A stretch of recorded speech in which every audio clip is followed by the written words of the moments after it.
Hello दोस्तों, cues short time में आपका स्वागत है। आज एक बार फिर इस वीडियो के माध्यम से झारखंड जीके से संबंधित महत्वपूर्ण प्रश्नों का अभ्यास करेंगे जो आपके राज्य स्तरीय प्रतियोगिता परीक्षा में उपयोगी होगा।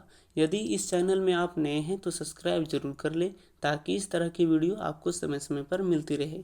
आज हम झारखंड आंदोलन से गठन तक के प्रश्नों का अभ्यास करेंगे। तो चलिए बढ़ते हैं पहले प्रश्न की ओर। पहले प्रश्न में पूछा जा रहा है कि झारखंड में पृथकतावादी आंदोलन की शुरुआत मूलतः कब से मानी जाती है? मुगलों के इस क्षेत्र में प्रवेश के साथ, अंग्रेजों के इस क्षेत्र में प्रवेश के साथ, बंगाल से अलग होकर बिहार उड़ीसा प्रांत की स्थापना के साथ, या फिर इनमें से कोई नहीं। तो झारखंड में पृथकतावादी आंदोलन की शुरुआत मूलतः कब से मानी जाती है? तो आपका सही उत्तर हो जाएगा विकल्प सी, बंगाल से अलग होकर बिहार उड़ीसा प्रांत की स्थापना के साथ। तो बढ़ते हैं अगले प्रश्न में। अगले प्रश्न में पूछा जा रहा है कि झारखंड के पृथक अस्तित्व का प्रमुख कारण क्या है? पठारी भूमि, जनजातीय समाज, जंगलों की उपस्थिति, या फिर उपयुक्त सभी। तो आपका सही उत्तर हो जाएगा विकल्प डी, उपयुक्त सभी। तो बढ़ते हैं अगले प्रश्न में। अगले प्रश्न में पूछा जा रहा है कि झारखंड में आकर बसने वालों को आदिवासियों ने क्या नाम दिया? मधेसी, दीकू, वाकू, या फिर मजपतिया। तो आपका सही उत्तर हो जाएगा विकल्प ए, मधेसी। तो बढ़ते हैं अगले प्रश्न में। अगले प्रश्न में पूछा जा रहा है कि निम्नलिखित में से किसकी शाखा आगे चलकर झारखंड पार्टी के रूप में विकसित हुई? ढाका विद्यार्थी परिषद, कलकत्ता विद्यार्थी परिषद, रांची विद्यार्थी परिषद, या फिर झारखंड विद्यार्थी परिषद। तो किसकी शाखा आगे चलकर झारखंड पार्टी के रूप में विकसित हुई? तो आपका सही उत्तर हो जाएगा विकल्प ए, ढाका विद्यार्थी परिषद। तो बढ़ते हैं अगले प्रश्न में। अगले प्रश्न में पूछा जा रहा है कि इनमें से किसके नेतृत्व में छोटा नागपुर उन्नति समाज का गठन किया गया था? तो आपको बता दें कि छोटा नागपुर उन्नति समाज का गठन जुलाई 1920 ईस्वी में किया था, लेकिन नेतृत्व किसके? तो जे बार्थोलमन, जूलियस लकड़ा, बंदी उरांव, या फिर ठेवले उरांव। तो आपका सही उत्तर होगा विकल्प बी, जूलियस लकड़ा। तो बढ़ते हैं अगले प्रश्न में। अगले प्रश्न में पूछा जा रहा है कि छोटा नागपुर उन्नति समाज का मुख्य उद्देश्य क्या था?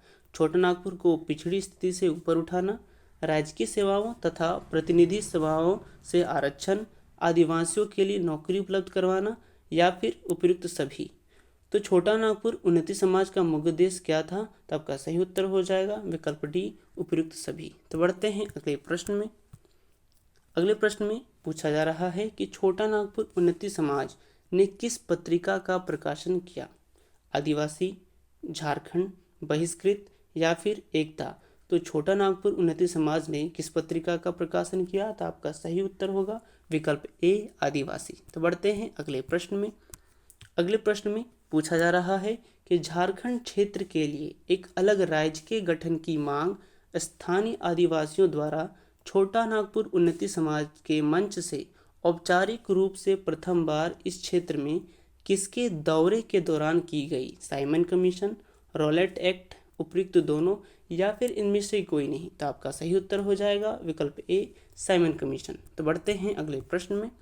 अगले प्रश्न में पूछा जा रहा है कि ठेवले उरांव तथा पाल दयाल ने छोटा नागपुर उन्नति समाज से अलग होकर किस संगठन की स्थापना की? विद्यार्थी सभा, किसान सभा, मजदूर सभा, या फिर आदिवासी सभा। तो ठेवले उरांव तथा पाल दयाल ने छोटा नागपुर उन्नति समाज से अलग होकर किसान सभा की स्थापना की। तो बढ़ते हैं अगले प्रश्न में। अगले प्रश्न में पूछा जा रहा है कि कैथोलिक के संगठन छोटा नागपुर कैथोलिक सभा के संबंध में कौन सा कथन असत्य है? इसका मुख्यालय रांची में था, बोनीफेस लकड़ा इसके प्रथम अध्यक्ष थे, यह क्रांतिकारी तथा उदार लोगों की संस्था थी, इग्नस बेक इसके प्रथम मुख्य सचिव थे। तो इन कथनों में से कौन सा कथन कैथोलिक संगठन छोटा नागपुर कैथोलिक सभा के संबंध में असत्य है? तो आपका सही उत्तर होगा विकल्प सी, यह क्रांतिकारी तथा उदार लोगों की संस्था थी, यह कथन असत्य है। तो बढ़ते हैं अगले प्रश्न में। अगले प्रश्न में पूछा जा रहा है कि छोटा नागपुर आदिवासी महासभा पार्टी के गठन में निम्नलिखित में से कौन सा संगठन शामिल नहीं था? छोटा नागपुर उन्नति समाज, छोटा नागपुर कैथोलिक सभा, किसान सभा, या फिर विद्यार्थी सभा? तो आपका सही उत्तर हो जाएगा विकल्प डी, विद्यार्थी सभा। बढ़ते हैं अगले प्रश्न में। अगले प्रश्न में पूछा जा रहा है कि छोटा नागपुर आदिवासी महासभा को किसने अलग प्रांत की मांग के लिए प्रोत्साहित किया? ईसाई मशीनरियों ने, ब्रिटिश अधिकारियों ने, मुस्लिम लीग ने या फिर उपयुक्त सभी? तो आपका सही उत्तर हो जाएगा विकल्प डी, उपयुक्त सभी। तो बढ़ते हैं अगले प्रश्न में। अगले प्रश्न में पूछा जा रहा है कि जयपाल सिंह छोटा नागपुर आदिवासी महासभा के नेता कब बने?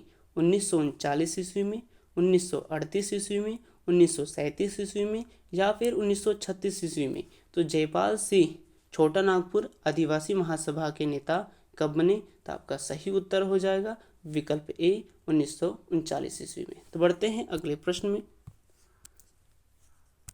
अगले प्रश्न में पूछा जा रहा है कि वर्ष 1939 में हुए जिला बोर्ड चुनाव में किसके नेतृत्व में छोटा नागपुर आदिवासी महासभा में सिंहभूम में 25 में से 22 तथा रांची में 25 में से 16 सीटें हासिल की?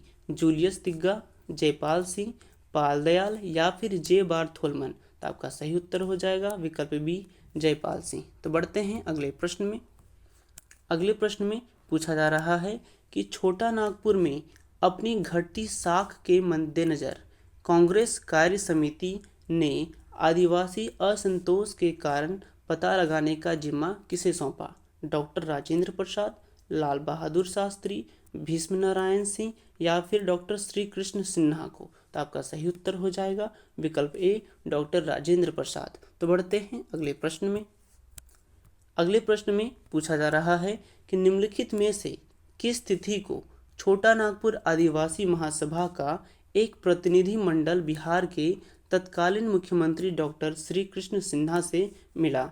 22 अगस्त 1939, 5 जुलाई 1939, 13 जून 1939 या फिर 16 मई 1939? तो आपका सही उत्तर हो जाएगा विकल्प बी, 5 जुलाई 1939। तो बढ़ते हैं अगले प्रश्न में।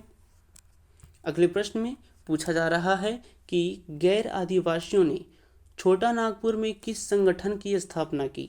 छोटा Nagpur protection league, Adivasi protection league, Jharkhand protection league या फिर इनमें से कोई नहीं? तो आपका सही उत्तर हो जाएगा विकल्प ए, छोटा नागपुर प्रोटेक्शन लीग। तो बढ़ते हैं अगले प्रश्न में। अगले प्रश्न में पूछा जा रहा है कि जस्टिन रिचर्ड द्वारा स्थापित यूनाइटेड झारखंड पार्टी किससे संबंधित थी?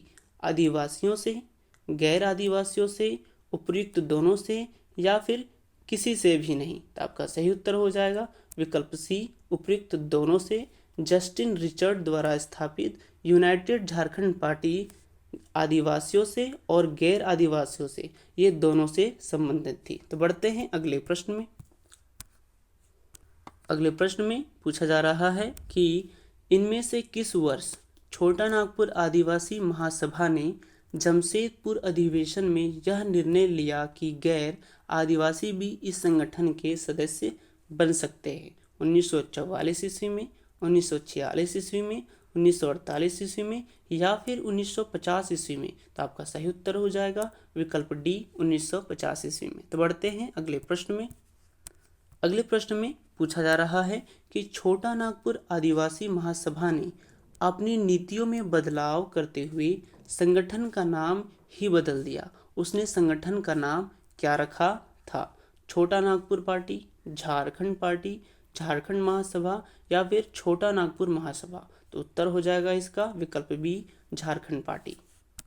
मैंने झारखंड सामान्य ज्ञान से संबंधित पहले भी कई वीडियो बना रखा है, आप प्लेलिस्ट में जाकर उन्हें देख सकते हैं। यदि यह वीडियो अच्छा लगा हो तो लाइक, शेयर एंड सब्सक्राइब जरूर करना ना भूलें। अपने विचार कमेंट करें। तो फिर मिलते हैं अगले वीडियो में नए प्रश्नों के साथ। जय हिंद, जय भारत, धन्यवाद।